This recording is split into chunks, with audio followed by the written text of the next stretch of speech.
anything that you do, dali mo lang siya sa online and it can be your business. Hindi tayo ma-absent. Especially innovate your business. 6 reasons why you should start your own business. As much as possible, you apply.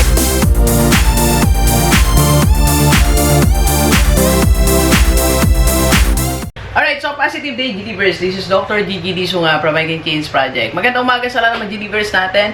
And sa first time po tayo panood sa YouTube channel, thank you very much. Please subscribe, click mo na po yung Dr. Gigi Disunga. And sa lahat ng gusto magpa-code sa atin, or business consultation, online muna tayo. Or if you want to start, advertise, or improve your business, message ka lang sa aking number, 039-525-4311, or sa aking FB page, Dr. Gigi Disunga. Alright, so for businesses from home. Di ba lagi natin yung napapanood ngayon, nakikita, naririnig, pinag-uusapan ng sambayan ng Pilipino, hindi lang sa Pilipinas, maging sa ibang mundo. Ay, sa ibang mundo. Saan yung sa ibang mundo? Sa buong mundo, na yung work from home. Okay lang din work from home, pero I just want to share yung 4 businesses na establish ko or na full blast natin. Ngayon nagkaroon ng this kind of situation. So, nandito lang tayo sa bahay, pero naka-establish tayo ng 4 businesses. So, share ko siya para maisip nyo rin na, ay, pwede pala. Yun naman laging purpose namin, mga YouTuber, mga vloggers na nagsishare sa inyo. Yung mga experiences namin, we want to share. Kagabi nga, I was talking to one of the members of my team. Sabi ko, gusto kong magkaroon ng ganitong bagay. Para experiment. Okay, so mag-experiment tayo. Di baling gumastos ako, magbayad ako ng tao. So, para makapag-share din ako. Alam niyo, minsan tayo ko na-explore just to share something sa ating mga delivers. Okay, para lang ma-share ko, ganito po yung nangyayari. Okay? Kaya nga dumami investment natin eh. Napunta ako sa co-op, sa iba't ibang klaseng investment. Kasi mga tanong niya, pinupunta ako, sabi ko, para ganito, parang alam ko how does it work. Alright? So, number 1, for businesses from home, mag-copy po tayo. Alright, so, knowledge business. Ayan, so, ito yung tinarget talaga natin ngayon, ngayong nagkaroon tayo ng ganitong issue, situation. So, knowledge business. Ano ba yung knowledge business? Ito yung whatever you know, expertise, ginagawa mo from your work, tingin mo, okay ka dito, you are helping people. So, pwede mo siyang gawing business by training people. So, you can train people, you can teach people na magawa nila or magkaroon sila din dito ng expertise or matutunan nila. It can be a knowledge, it can be a skill, then transfer to other people and then they get paid. Okay? So, for example, like what we are doing, nagkakaroon tayo ngayon ng webinar on how to become the next rockstar coach. So, pakita natin ha. Kagabi, nagkaroon ako ng ang tawag dito, is first session namin sa lahat ng mga nag-enroll on how to become the next rockstar coach. Yan, pakita natin. We're done with our first session natin ngayon sa GDS Coaching Academy.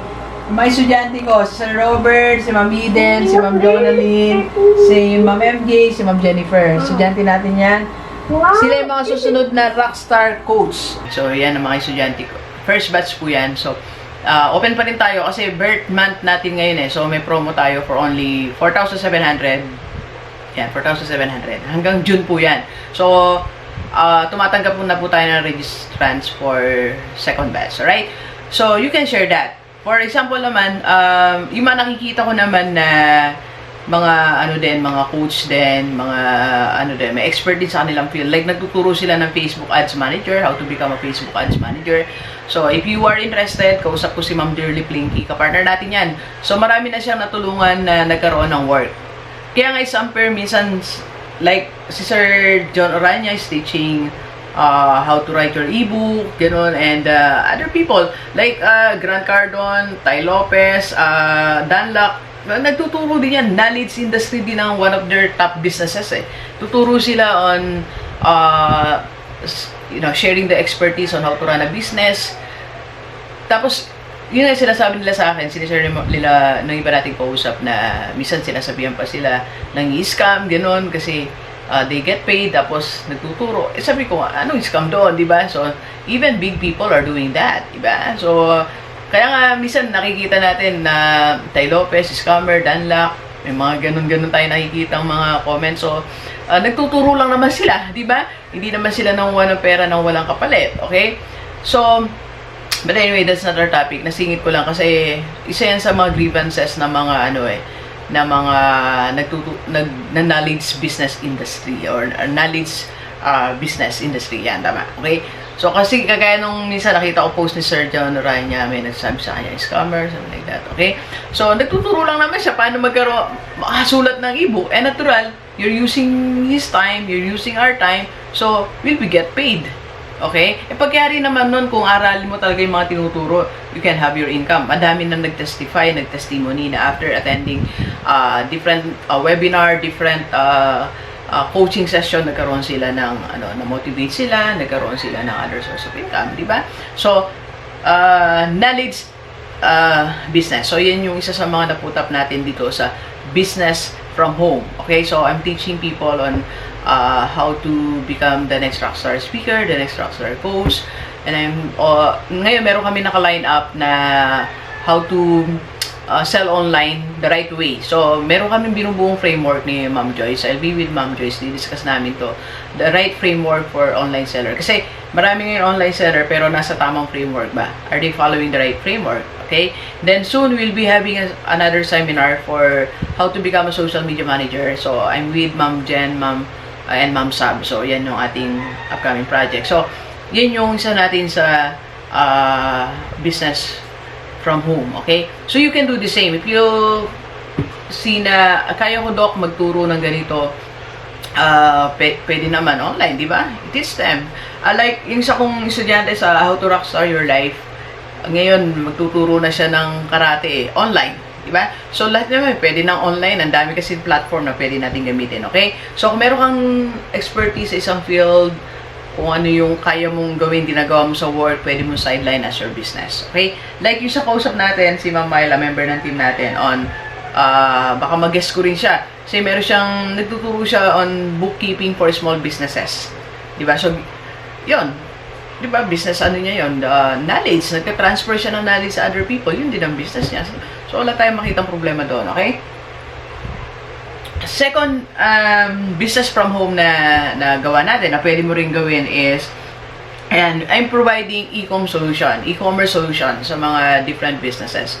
So, nagkaroon tayo meron akong team that was doing the tawag dito, website design, logo, social media management, ang paggawa ng YouTube channel, online shop. So, meron akong mga team na ginawa.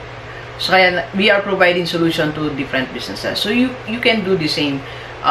Nabanggit ko ito sa mga previous vlogs ko. If you have one skill right now, and natingin mo kailangan sa online ng different businesses you can do. Alam nyo ngayon, nakakatuwa. Yung team ko ngayon, sila lang lumalapit sa akin. Pinagbibigyan ko naman. So, kaya meron akong tagagawa ng thumbnail. So, imagine, nagkaroon siya ng income. Kasi, nag-provide siya ng solution sa akin. Problema ko yung paggawa ng thumbnail. Problema ko pag design ng t-shirt ko, design ng t-shirt. So, may nag-design ngayon sa akin ng t-shirt. Problema ko din yung ibang mga bagay sa aking businesses. So, e-commerce solution. It's a solution. So, kaya tinipon ko sila para makatulong din tayo na ibang businesses. So, if you have one skill na alam mo makakatulong sa isang negosyo, you offer that. Okay? Wala namang masama if you know how to edit videos, how to make tawag dito, poster para sa mga businesses. Okay lang. Ang target mo dito, mga business owners. Kaya nga siya e-com solution. Kaya may nakapartner din tayo na Inspire, kapartner natin ngayon. If you need software or POS, inventory, or data management na kailangan ng yung negosyo. So, may kapartner tayo na Inspire. So, yan din, naput up natin yan, business from home. Dito lang din yan nagkaganap sa bahay natin. Okay? Third na business from home, na-establish natin. Ito, yung business consultancy, doon nangyayari naman siya. So, I'm doing consultancy ngayon sa tawag lang. May hawak pa rin tayong school and other businesses. Nagko-consult pa rin naman tayo. Okay? So, pwede mo itong gawin. If you are an attorney, so pwedeng business online consultation. Ha? Online consultation, kung ikaw ay accountant, online consultation. Yun nga, attorney, online consultation. Kung ikaw ay teacher, online consultation sa mga parents, ikaw ay psychologist, online consultation. Madami kang pwedeng gawin. Kung anong profession mo ngayon, magkaroon ka lang ng online consultation. Okay? So, kung ikaw ay nag-aayos ng mga permits, yan, online consultation lang din. So, nagaganap lahat na yung transaction ko dito, online consultation. Basta meron kang internet, meron kang cellphone, you can do this. Okay? So, pwede kayong magsama-sama magkakaibigan. Dahil kung sinasabi, it's a collaboration, partnership. So, kung dalawa kayong magkaibigan, tatlo kayong magkaibigan, ito yung linya nyo, management, edi online consultation ng business management.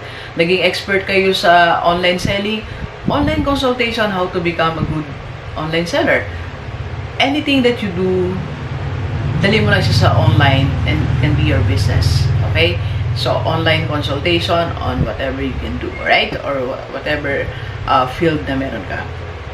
And number 4 is business from home is yan, selling products and services. So, wala naman akong directly ngayon na yun yung overrun ko, pero it is being managed by my sister. Ngayon naman, mga t-shirt ko, hindi ko naman muna binebenta, pinapamigay ko na lang muna yan.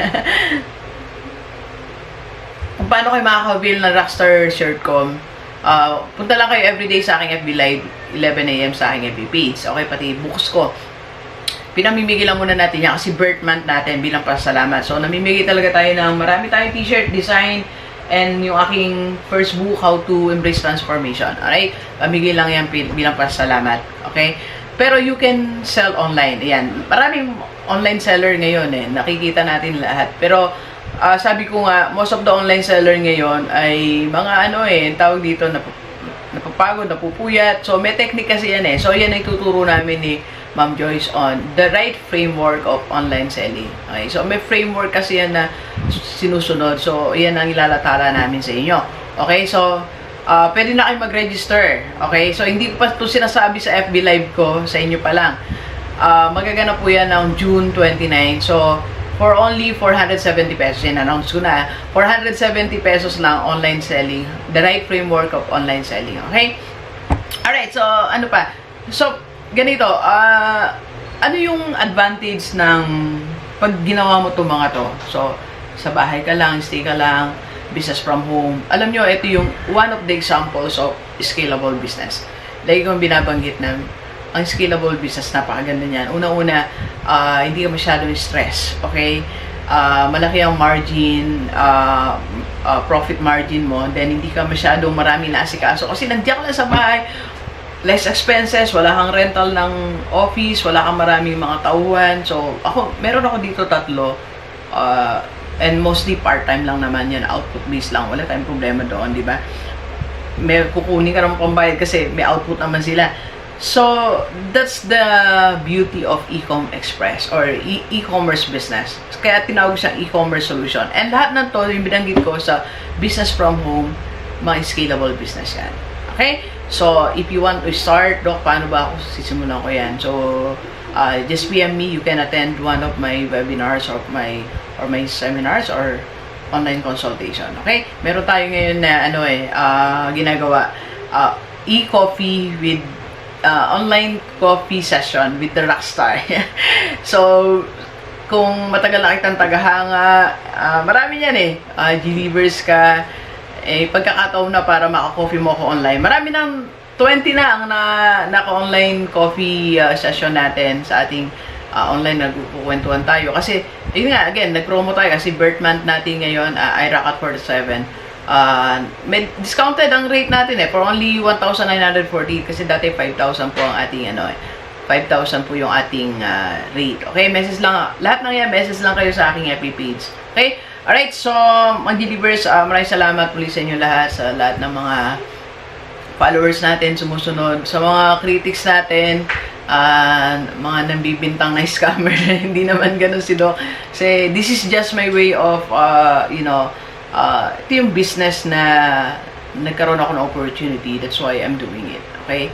So, pinapalitan naman natin yan ng mga services. And before naman natin naisip to, nag-build muna tayo ng credibility, ng brand. Nag-serve muna tayo. Nagbigay muna tayo ng maraming content through YouTube and everything. So, parang, this is just a reward for me, para sa akin.